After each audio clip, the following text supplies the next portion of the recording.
everyone. Good afternoon. I'm Miranda Ma. 안녕하세요. Today our topic is Bitcoin programmability, myth or reality.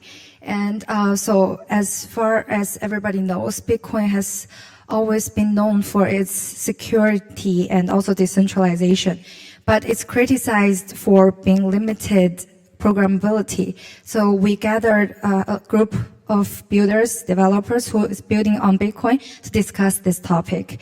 And okay, now that everyone has introduced themselves, and let's get to our first question. So Bitcoin has been considered as digital gold, right? And it has limited programmability, but as time evolves, a lot of demands drives the on-chain activities on Bitcoin. And that's why you are here, like, to build on Bitcoin, to build on-chain interoperabilities. But like, how do you do this? Like, what's your approach? And since everyone here don't have the techno background as I do, because I'm the marketing person, right? So could you please give us some introduction about how the technical solution has enabled you to build on Bitcoin and what it has enabled? And I know that Babylon has the time lock features, right? And also Yovela here has the BitVM feature. And OpCat is also the really important feature nowadays that a lot of people are talking about. So could you please share more about the technical perspective? Okay. Well, personally, I'm a big fan of OpCat layer, but Babylon is relatively limited in terms of programmability with intention, because Babylon has been focusing on very specific use case, which is Bitcoin staking, and we also want to have zero trust assumptions in the process of Bitcoin staking. So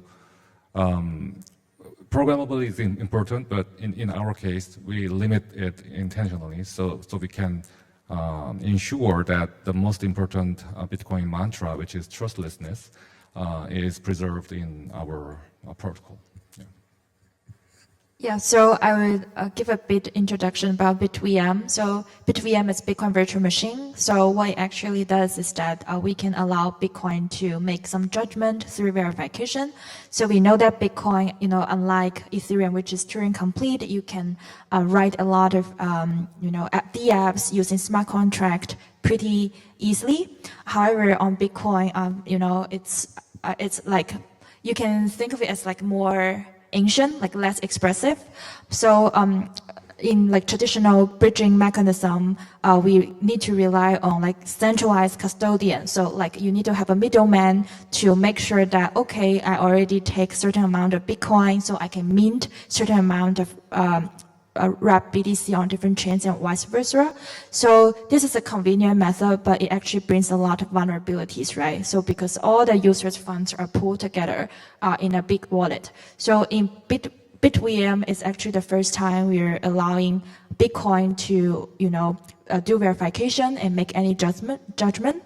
So we can ask Bitcoin to secure the entire bridging experience. So let's give a quick example, right? So let's say you're going to use one BTC in DeFi, so to earn that yield on, Ethereum, for instance. So you need to mint or wrap your BTC.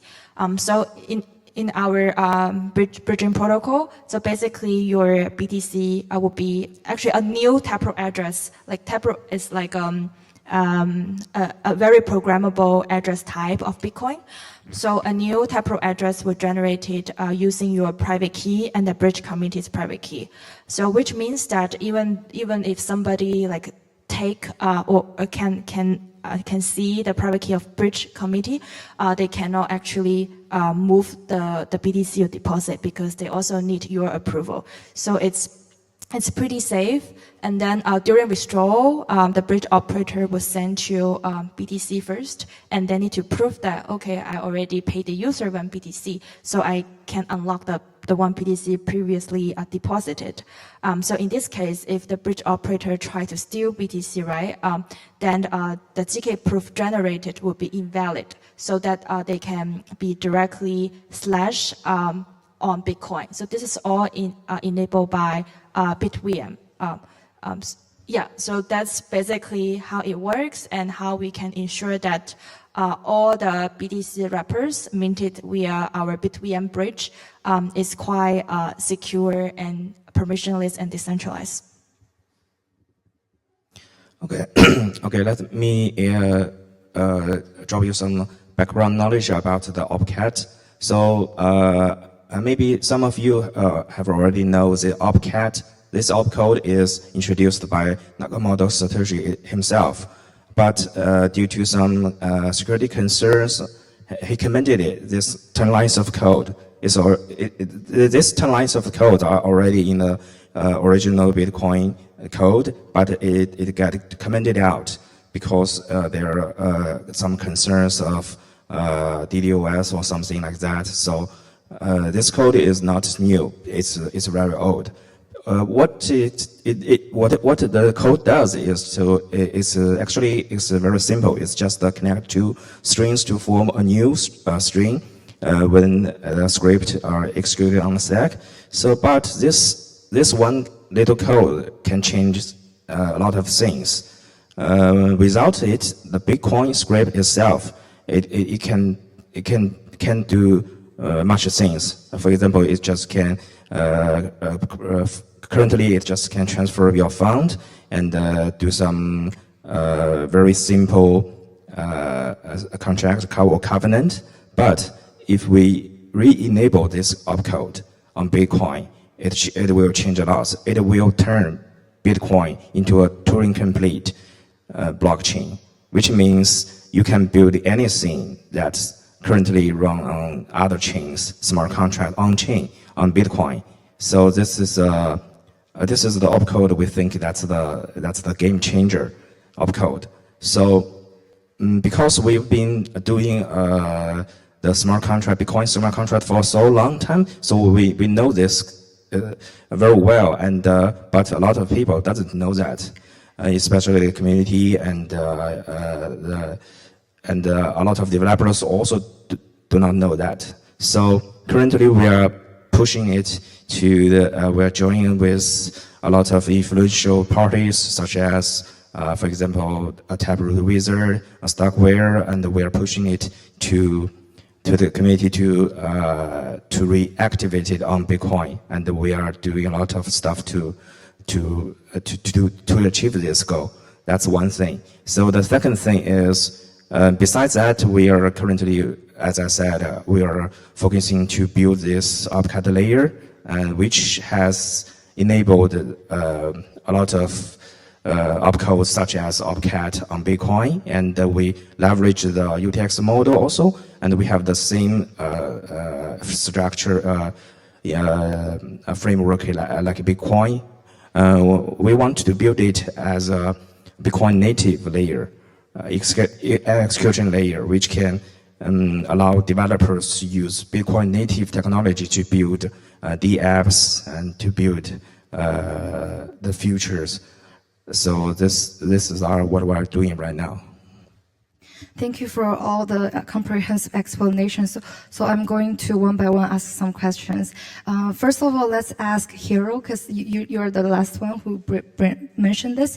I myself is like pretty obsessed with OpCat, and also I've attended some OpCat panel like before. And will this new layer, the OpCat layer, become a native Bitcoin layer, and how will it enable like the speed, like transaction speed, and what's so special about this new OpCat layer? And yeah, I know you have shed light on some of the OpCat benefits, but like, could you please give us more details on how would this benefit the Bitcoin community?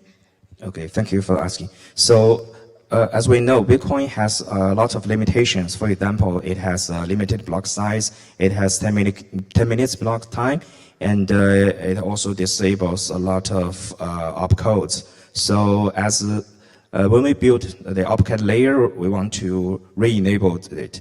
And because we know the full potential of UTX model, and it can we think it can achieve a very, very high performance when dealing with a lot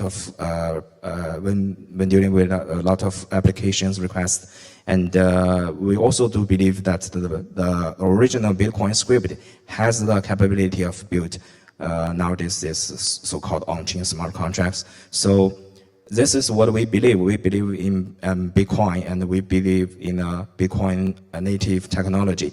So when we build the OpCat layer, we first of all we change some of the, as I said, we re-enable some of the codes and let developers can do more on Bitcoin. And we also we have this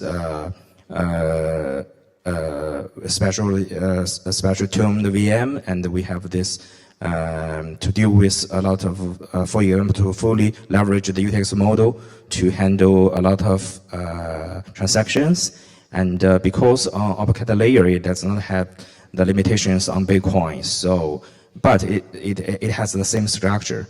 And with this method, we can release the full potential of Bitcoin technology itself. And that's how we decide to do it. And besides that, because we have the same structure, we have the same framework, we have the same UTX model, and we can build, when the OpCat, this opcode is re-enabled on Bitcoin, we can build a truly two-way trustless bridge with Bitcoin. So that means if you have Bitcoin, you can pack in your Bitcoin from Bitcoin network to OpCat layers without trusting anyone. Just we can build this smart contract. We can build this technology to prove that you have the right amount of Bitcoin packed into the OpCat layer, and when you pack out, you have the same trustless bridge. So that's the whole point. Yeah.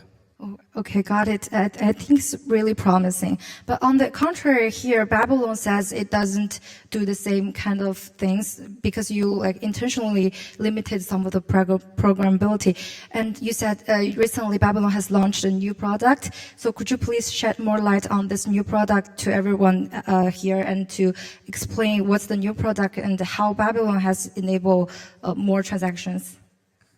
Okay, so to be very precise, we just launched our white paper. So we are going to launch our product around at the end of this year or early next year. And the name of the white paper is about trustless BTC Vault. And what it is about is that it's going to be a kind of backend infrastructure for all DeFi applications out there in Ethereum and many other chains out there. And what it enables for those DeFi applications is that those, from the perspective of DeFi applications, they will become, attract the BTC, the native BTC liquidity onto their DeFi applications without any trust assumptions in between. So, and that's I believe that the first attempt in the crypto history. And so far, Babylon's major protocol or product has been centered around the staking itself, but we are going beyond the staking. And for example, lending, stablecoin, or pop DEX, you name it. So any DeFi applications can be built around our new trustless BTC Vault. And I definitely sure that this will open up a new era of BTC-Fi going forward. Well, it's also very exciting news to hear. And so let's move on to Yovela here. I heard that Yovela, FIamma is cooperating with Takara, and FIA BTC is accepted as a collateral asset on Takara. Could you both share more aspects on this one? Okay, sure. Yeah, so we launched the first trust minimized Bitcoin bridge using BitVM technology across 11 chains around a month ago. So we got a great retail traction. So far, so we got support from leading ecosystem like Say ecosystem and also like Aptos. So we got so for instance, users can deposit their BTC to Takara and also like other opportunities on Say and Aptos to earn yield so that we can bootstrap the initial liquidity. So far it's still more like a Web3 experience because user need to we need to mint FIamma BTC using BTC first, and then we can deposit this to certain protocol, right? But what we're actually developing is a very straightforward app. User can one click directly from native BTC to different chains. Like for instance, you want to earn this 15% APY on your BTC on Takara land. Then on this app, you can just one click and then it's already earning the yield on Takara land. And in the future, we will also open have more features like borrowing as well. Like if you want to borrow stable coin, you want to get the best rate across different chains, we can also support this as well. Yeah, I guess from a lending protocol perspective, I can share a different point of view. So for lending protocols, the most important stuff that lending protocol cares is the security of the lending protocol itself. So currently, Takara Land is supporting 7 different BTC assets, and most of them are actually centralized wrap BTC. And FIamma's Fiat BTC are actually the very first one that the tokenized process is through a trust minimized setup. The main difference here is that in order for a lending protocol to list an asset, the top priority we are thinking about it is if this asset is secure. And the second is when market volatiles, if lending protocols can have the ability to liquidate this asset. So normally when we onboard wrapped BTC assets, we are asking the asset itself to deploy liquidities on the chain of the lending protocols. So for example, if we list one centralized wrap BTC, then we probably ask them to deploy wrap BTC liquidities, probably 2 to 3 million. So and also it's correlated to the LTV we set to this asset. And one unique benefit of Fiat BTC is that it's minted directly from native BTC, and the asset itself can also be redeemed back to native BTC directly.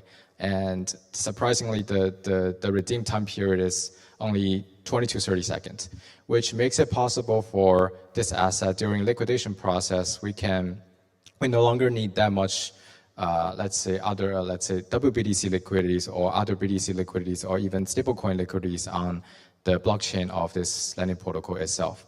So, and currently and also for another aspect that for Fiat BTC itself, we do see a lot of more borrower interest than other BTC on our market as well. Yeah. Okay, thank you guys. I think everyone has briefly explained the technology aspects of your projects. And as Bitmain, myself, I'm representing Bitmain here and representing the miner community. So this question is not on the list, but it's just popped up in my head. So it might be a little bit difficult for you to answer. So as everyone here is developing on Bitcoin ecosystem, although different directions, but it's all helping this Bitcoin ecosystem because miners are supporting this ecosystem by mining itself, right? It's POW, it's most secure and most decentralized. But like imagine when it's halving again and again, and miners doesn't have enough gas fees to support their mining revenue. And how will these layers, or OPCAT, or Babylon, or FIamma can help miner community or help this chain, main chain, to survive? And that's my question. Yeah, please take a few minutes to think about it and maybe give us some feedback. Yeah, I can go first. Yeah, so because BitVM is a super Bitcoin native technology, so for each time user mint FIamma BTC or withdraw native BTC, you will need to interact with Bitcoin. So we're actually bringing more like volume and activity directly on the Bitcoin blockchain. On the other hand, if you are like using, WBTC or CBBTC other wrappers, you don't contribute that much to the Bitcoin network, because they are like, typically how those wrappers work is that there are big liquidity providers. They will mint like maybe 1,000, 10,000 CBBTC one time, right? And then all the CBBTC, WBTC, action would just take place in different blockchains. So, and then also for other institutional solutions. So if in the future, we only have WBTC, CBBTC, or similar institutional, solutions, then, inevitably, there will be, fewer and fewer, activity. So when the mining rewards decrease, then a lot of miners would just cannot support Bitcoin network anymore, and then the network would become much less secure and much more centralized. So, promoting BitVM and trust minimized Bitcoin technology, like what we are all doing is not just for like, okay, we can help user get more yield, more securely, but it's also like for a more sustainable future of Bitcoin. Great. What about Hero? I know Hero is OG in this field, and I would love to hear about your feedback. Thank you for asking. So this is why I just want to mention that this is another key point of OpCat layer. So as an execution layer, you can think of OpCat layer as a pure layer 2 of Bitcoin. So we use Bitcoin as the native fee. So when user want to use an app on Bitcoin layer, he needs to, for example, pack in BTC onto the Bitcoin layer and then spend in the app to send transactions, to use this DeFi app or lending or something.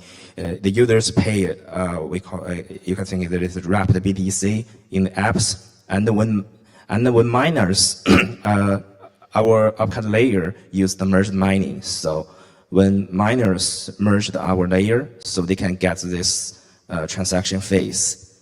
The miner on OpCat layer doesn't have a subsidy; it only has fees. So if applications on a layer bloom, so a lot of applications, a lot of users, so miners can get real BTCs from fees, which cannot be done on Bitcoin mainnet itself, because as just said, the limitations of the Bitcoin. So that's why we want to be this so-called execution layer. So applications who want to build who want to use the full power of the Bitcoin technology can build a real running app on our layer, and it can contribute this phase to give them back to the miners for their work. So this game can last. That's another main reason we want to build this layer. Thank you. Yeah, got it. And another questions. So all of you guys have been meeting some of the questions or trade-offs, risks, bottlenecks during this building progress. And from Wang, from Hero, I want to hear more about, because there are a lot of controversies around OpCat. So community have someone is against it, but someone is pro it. So want to ask, what is the trade-off if OpCat really launches? Like if OpCat function is brought back by you guys, and is there any trade-offs for the mainnet or risks? Okay, so I have to confirm that the concerns are existing, yes, because when we talk about OpCat, it can bring a lot of things, right? It can bring tooling complete smart contracts on chain, and which is a big deal. And but when you consider it this way, the OpCat enables tooling complete smart contract, right? You can build very complex smart contract, and when you introduce complexity into the on-chain smart contract, it may be also introduce some vulnerabilities, it may have a bug, it may have been attacked by other persons. So that's I think that's the one argument about the OPCAT things. And but on the other side, when you consider that this OPCAT can bring all the good things from all kinds of applications, and I would say that we can't just like the old Chinese saying, 因噎废食. So we can't because we choke, then we decide not to eat, right? So that's the whole point of this thing.